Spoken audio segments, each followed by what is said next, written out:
Good morning, Dubai. Welcome back to the Lovin Dubai show, where we go through the top trending stories that everyone across the country is talking about. Our top story this morning, the UAE condemns the Israeli ground operations in Gaza.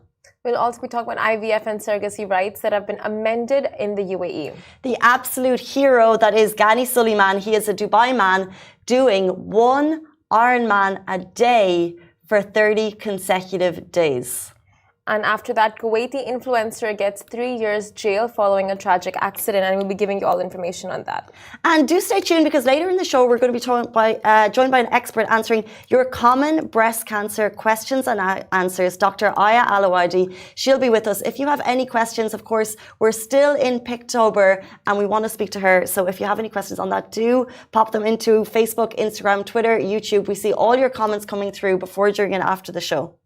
Exactly. So let's jump into our first story. The UAE condemns Israeli ground operations in Gaza. The UAE has condemned the operations by Israel in the occupied Gaza Strip and expressed its deep concern over the Israeli military escalation and exacerbation of the humanitarian crisis that threatens more loss of civilian lives. In a statement, the Ministry of Foreign Affairs, which is the MOFA, reaffirmed the need for an immediate ceasefire to ensure that civilians and civilian institutions are not targeted.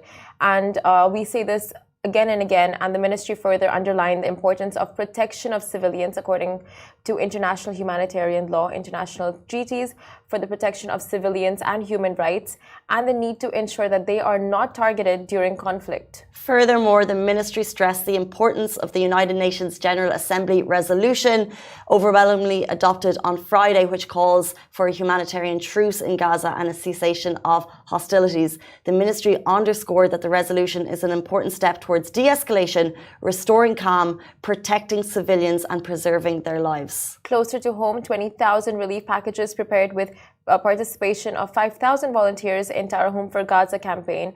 The campaign continued this weekend with strong momentum and participation of citizens and residents of the UAE. So true. This story clearly shows that people are still going out every weekend, donating their time, money and efforts to Our Home for Gaza. It's in its third week, and this weekend the campaign witnessed the participation of 5,000 volunteers, which is the max, by the way. I'm sure way more of you would have joined if you could. That was organised at the Etihad Arena in Abu Dhabi in cooperation with Emirates Red Crescent, and also at Festival Arena in Dubai in cooperation with Dubai Cares, which was a new one they set up this weekend, and also at the Al Bayt Mohed Centre in Sharjah in cooperation with the Sharjah Charity International and the Big Heart Foundation. This campaign is a wonderful extension of the United Arab Emirates' ongoing efforts to support the Palestinian people and help ease their difficulties during the humanitarian crisis. And right now, we can see a lot of you are commenting on the live, just asking how you can get involved, how you can help. So please donate in whichever way that you can. You can still volunteer. and get in touch with all the right parties. All the websites and organizations have been mentioned on the Lovin Dubai's official website, or you can get onto Al Circle Avenue and see how much more you can get involved, because as far as we know, the donation date does end today, but I'm sure there'll be extensions throughout, like throughout Majid Al Futtaim. I think that's the Al Circle had planned to do for 10 days, but the Emirates Red Crescent centres will still be open for your donations if you'd like. You can also, when we get to the end of the week, people always say, how can I volunteer? And usually at that point, they have reached their cap of volunteers. However, if you go onto the UAE official volunteer channels right now, you should be able to get in. So we're suggesting that early. And as we said, it's gaining momentum. More people are giving their time, energy, love and compassion to these volunteer initiatives, because people feel so helpless. The government is doing what they can at government level. What can we do at our level? Yes. And I think each day it gets worse and it gets harder and harder to see what we're seeing. So the most you can do if you want to get involved with this meaningful initiative, either donate your time, energy and effort. Exactly. So true. We'll jump into our next story. IVF and surrogacy rights have been amended in the UAE. The UAE continues its journey towards modernizing and adapting its laws to cater to the diverse needs of its residents, and the latest significant changes in fertility legislation include the following. So IVF for unmarried non-Muslim couples now permitted in the UAE. This groundbreaking development in the UAE fertility law grants permission to unmarried non-Muslim couples to undergo the vitro fertilization procedure within the country.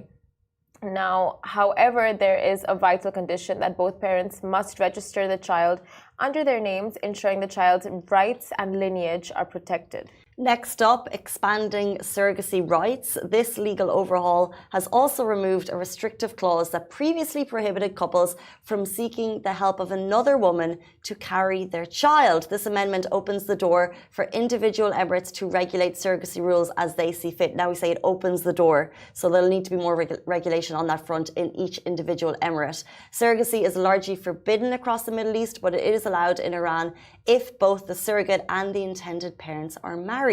The updated legislation in the UAE puts this decision in the hands of each emirate. So, regulating assisted reproduction. Now, the new regulations not only impact IVF and surrogacy, but also the preservation of embryos and eggs.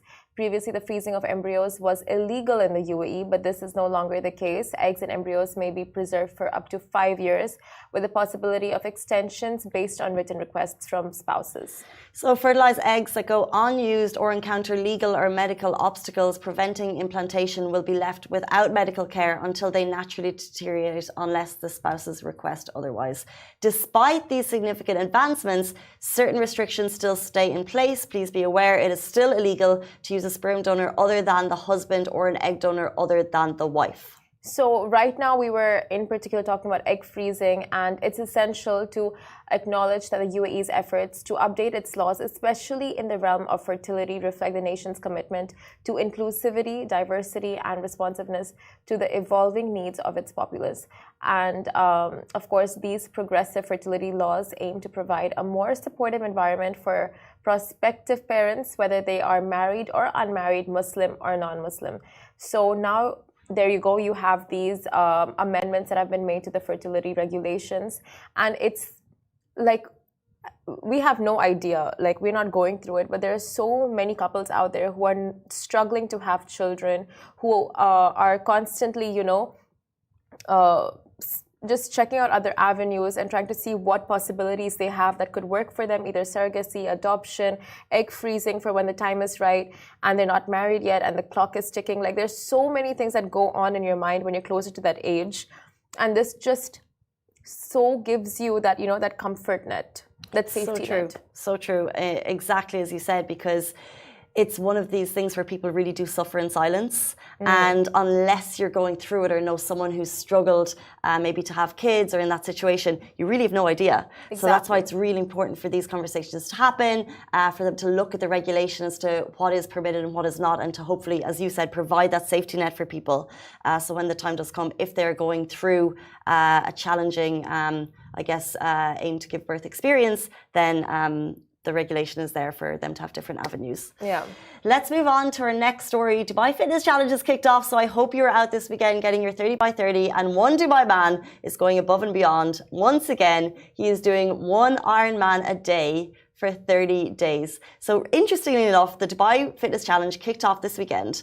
People were checking out Kite Beach, JBR, the My Dubai City Half Marathon took place. And there, people were doing a half marathon for the first time. So that's what, 24K? And for me, that would probably be peak fitness that I will ever reach in my entire life. Probably half marathon. Yeah. Haven't got there, but, maybe in a like decade. Running the whole way through. Even finishing a half marathon, I think, is a lot, right? Yeah. And that's 20 something K. So if that's you or me, this story will leave you in awe. So a Dubai resident is going to do one Ironman a day for 30 days for Dubai Fitness Challenge.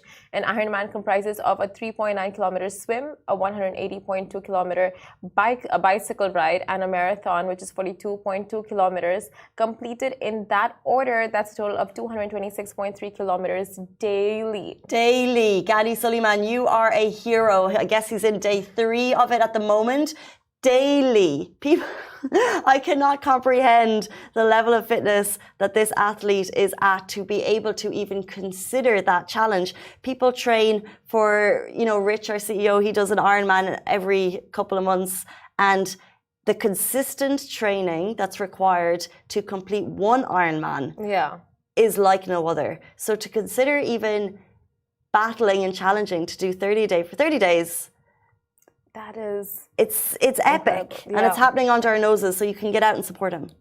Like, you don't know like what all a human body is capable of until you see and hear of people like this. Because I mean, like, personally, I'll talk for myself. Like, I'll go and get fit, like not get fit, exercise for, let's say, 45 minutes, that to minimal effort, and I'll just come home so exhausted, not even being able to open my eyes and like make it to bed. I'll just like collapse on my sofa. So it's just incredible to hear stories like this. And he's dedicating this challenge to raise funds for the incredible Heroes of Hope, Heroes Children with Determination, through the Al Jalia Foundation. Heroes of Hope, a non-profit group, is on a mission to develop sporting, social, and interpersonal skills for children of determination. And you can donate via Yalla Give. We love Heroes of Hope so much, guys. In case you don't know a bit of background, it's run by Dubai resident again, Holly Murphy, and she brings together athletes, trainers, and coaches to make sure that people of determination get a chance to take part in sports, all types of sports across the city. It's an incredible foundation, and Gani said in one of his posts that every step he takes will be considering, the effort that other people put into their lives. So it's really amazing. You can get out there and support him as well. I think it would be, he's going to be running 10 hours a day, run, cycle, swim, in different parts of Dubai. And I know that having people out there on the street supporting him would mean the world. So his name is Gani Suleiman. If you check him out on Instagram, he's doing it as part of Dubai Fitness Challenge. Also check out Heroes of Hope if you'd like to donate to them and learn a bit more about what they're doing. It's truly incredible, and we cannot wait to follow this journey. 100%. Now we'll jump into our next story, which is Kuwaiti influencer gets 3 years jail following a tragic accident. So Kuwaiti influencer has been sentenced to 3 years in prison following a car accident that claimed the lives of 2 individuals. The verdict comes after the incident sent shockwaves through social media and public sentiment. The security camera footage showed the influencer running a red light. On August 24th, a tragic car accident occurred in Kuwait with Kuwaiti influencer and fashionista Fatima Al-Momin at the wheel.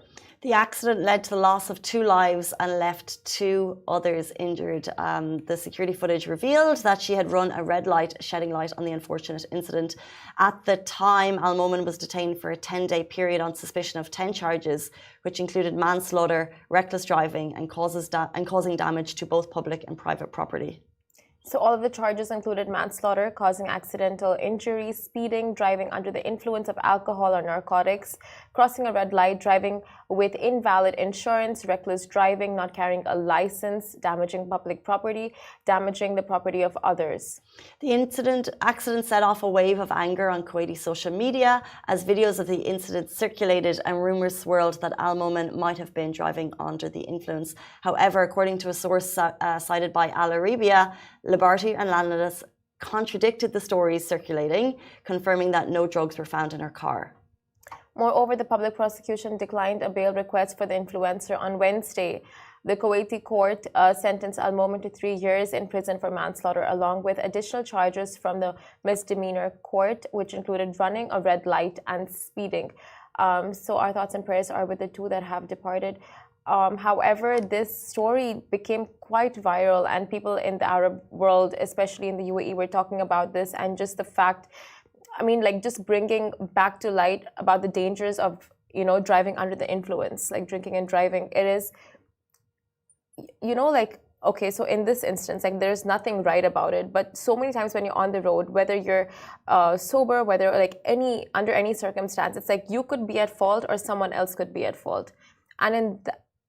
And when you don't have your reflexes, when you're not like constantly alert, things can go so wrong, putting your life in danger, the other person's life in danger, pedestrian's life in danger. It's like it could end up in the most tragic of all scenarios, such as this one. It's just 2 people have died, you know, and we shouldn't need these types of stories to bring drink driving or whatever was found in the car to that forefront. I think in Ireland, maybe 15 years ago, it was super strict, and there's a no tolerance law on that, and therefore it's not even part of the conversation in general. People don't even think about it, and I think that's what's needed. Is that it should not even be part of the conversation. That it's even a question that someone might even take a drink and get into the car. Like it's not okay. You're putting not only yourself in danger, everyone around you in danger, and it's not okay. 100%, and like. And driving comes with, like, you know, 1,000 things that you have to be constantly, you know, like on the lookout for.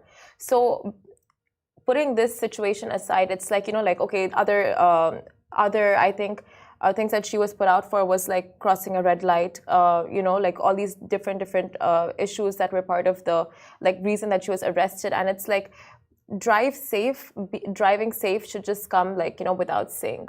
Like checking your mirrors at all times, keeping a safe distance, following the traffic lights, not speeding when it's a yellow, because a lot of times people just, you know, to save those few seconds, speed at the yellow light, and then there you go, you know, you get yourself. Well, the UAE has put in that rule that crossing a red light will get you a 50k fine, so I think people are much more careful about that than ever before, because that's putting your money where your mouth is.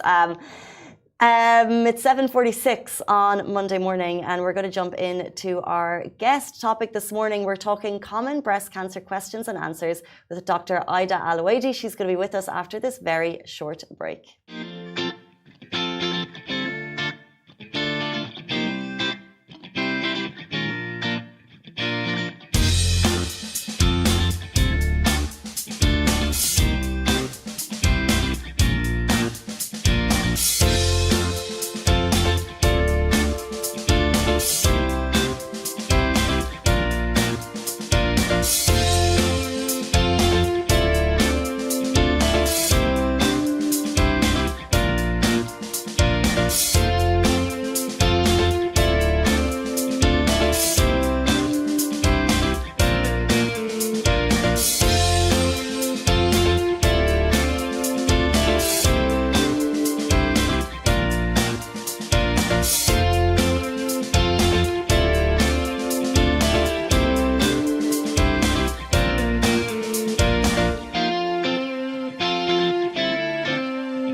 Welcome back to the Lovin Dubai show. Today we're joined by Dr. Ida Alawaidi, who is the consultant medical oncologist and chairperson of the Breast Cancer Working Group under the Emirates Oncology Society. She's answering your key questions regarding breast cancers. Thank you so much for joining us. Welcome to the show. Thank you. It's such an honor actually to be here and to spread the word about breast cancer, which is very important.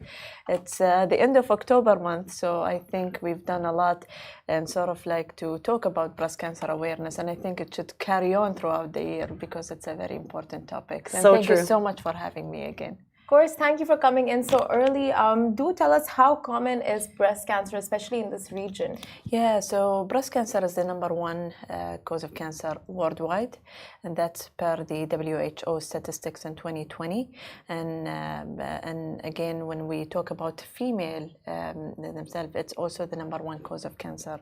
But when it comes to the UAE, it's not different. So it's again, when we look into all cancer, it is the most commonly diagnosed cancer in both when we look in both genders in general, and then also in female in particular. So that is also according to the statistics from the Ministry of Health Cancer Registry in 2000 that was published in 2019. But when we look into something different between what's happening in the UAE and then in the Western population, for example, in the United States, we know that our breast cancer patients are diagnosed earlier at age. So we are 1 decade before. The median age at diagnosis in the UAE is like in the 50s, whereas it's actually in the 60s. So that's a little bit different than that of the rest of the world. Wow, that's so interesting. And what is the UAE doing to accelerate the diagnosis? How is this happening? Yeah, so there has been a lot of initiatives with that. I mean, first of all, there's a lot of awareness campaign that's happening in governmental entities, private entities, even individual. There's a big awareness in the social media. So a lot of we see more and more women seeking medical attention when they have noticed any changes in the breast. But not only that, but they go also for their screening. And we recommend all patients to get the screening at the age of 40, all women at the age of 40, and then every other year from there. So that's also very important. We have cancer centers which is capable of like appropriate diagnosis, providing treatments and all of these things throughout the Emirates of Abu Dhabi and Dubai. So we do have everything available for them in case they have anything abnormalities detected in their breast. So how advanced is the UAE when it comes to just, innovative treatments for breast cancer? Yes, absolutely. So I trained in the United States and I came back to the UAE and I did not see any difference, honestly. So we do have all the medications available to us. The minute they get FDA approved, we do get them in the country and it's available to our patients. So that's the diagnostic test. We talk about chemotherapy, we talk about radiation techniques, we talk about surgical techniques. We all do have all of these expertise in the United Arab Emirates, and that's very similar to that of the rest of the world, including the United States, UK, and other countries as well. So interesting. And in terms of treatment plans, if someone is diagnosed, how important is it to adhere to those treatment plans from the moment they get that diagnosis? Yeah, so adherence is very important. We talk about, adherence to chemotherapy, adherence to hormonal therapy, which most of, breast cancer patients at one point will need, So this is very important because we have a lot of studies saying that if you did not adhere to your medications, the outcome can be worse. So it's very important. We encourage all the patients.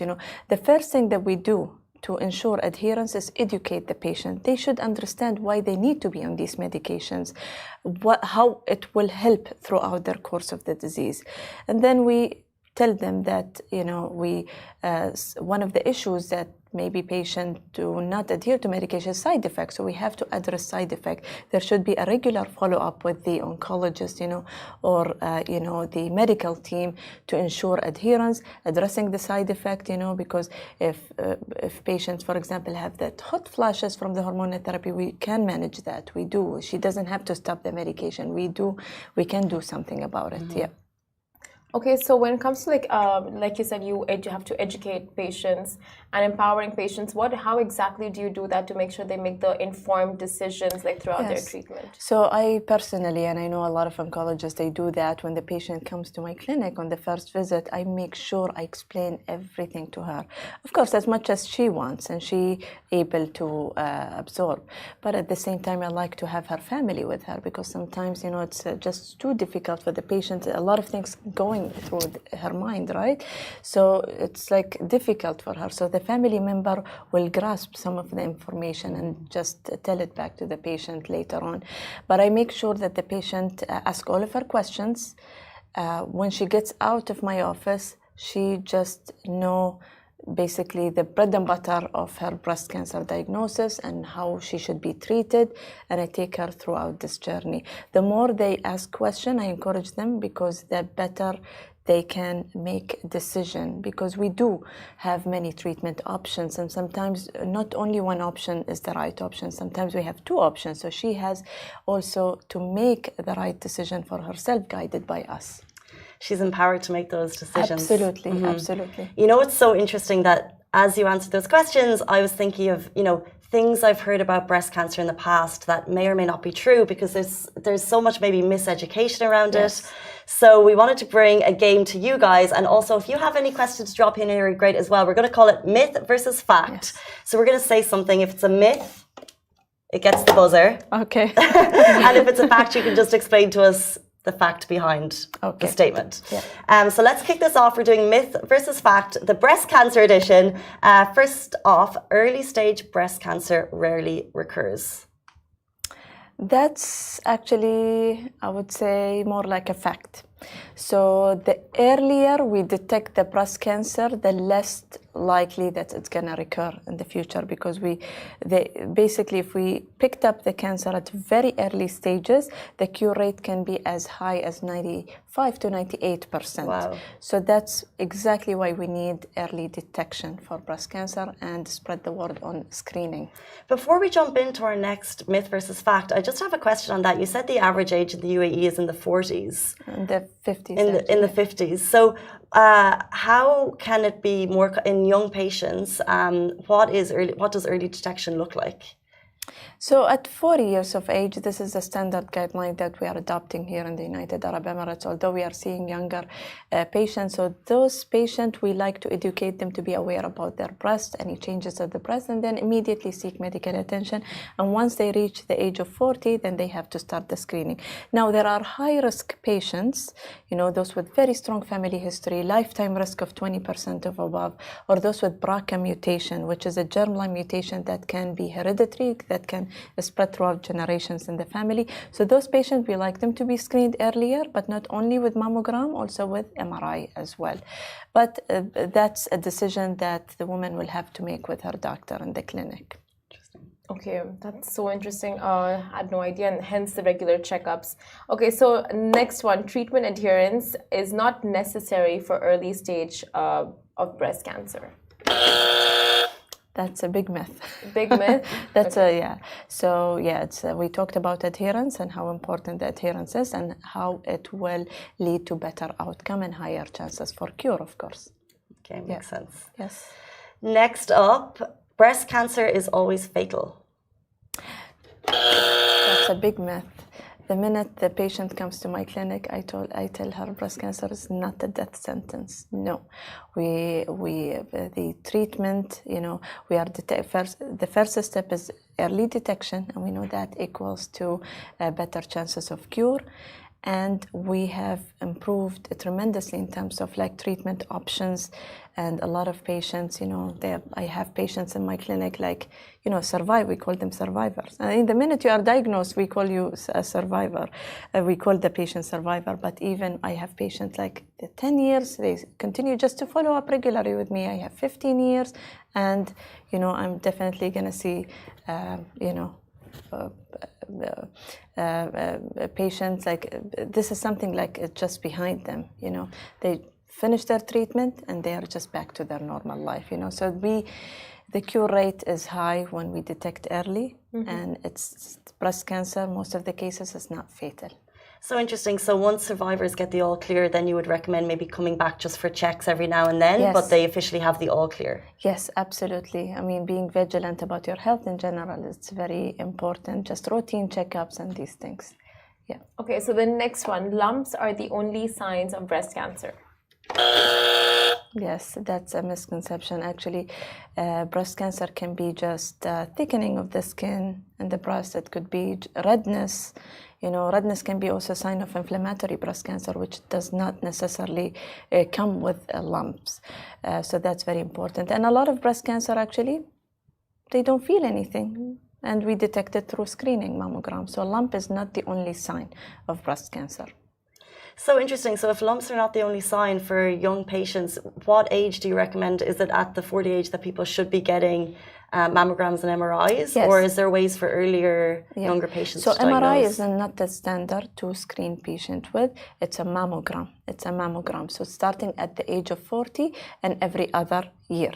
Okay, but higher risk patient, as I mentioned, those like with strong family history, you know, we may do MRI plus mammogram for them, and that is per the physician decision based on the lifetime risk of the patient. But in general, most of us, average risk women at 40 years of age and every other year. Mammogram. Okay, so the next one, all breast cancer, like is treated pretty much the same way. I anticipated this question because I get asked a lot by my patient, like, why is she getting radiation? I'm not getting radiation. Why she's getting chemo? I'm not getting chemo, you know, and the other way around. So no, we have different types of breast cancer. Each breast cancer is treated absolutely differently. So the treatment options usually based on the age of the patient, the menopausal status of the patient, the stage of the tumor, and then the biologic characteristics of the tumor. So it's more complicated than this. And we usually, in cancer centers, what we do is that all newly diagnosed patients, we present them in the multidisciplinary team where the medical oncologists there, the surgeons, the radiation, to tailor the best approach for the patient. So interesting. Yes. And very finally, early stage breast cancer does not require any treatment. Late breast cancer, okay, that's another myth. Because late breast cancer, meaning stage 4 breast cancer, when the cancer unfortunately has spread to the rest of the body, like the liver, lung, and brain. Fortunately, it's not the most stage that we see in the clinic, but unfortunately we do see it.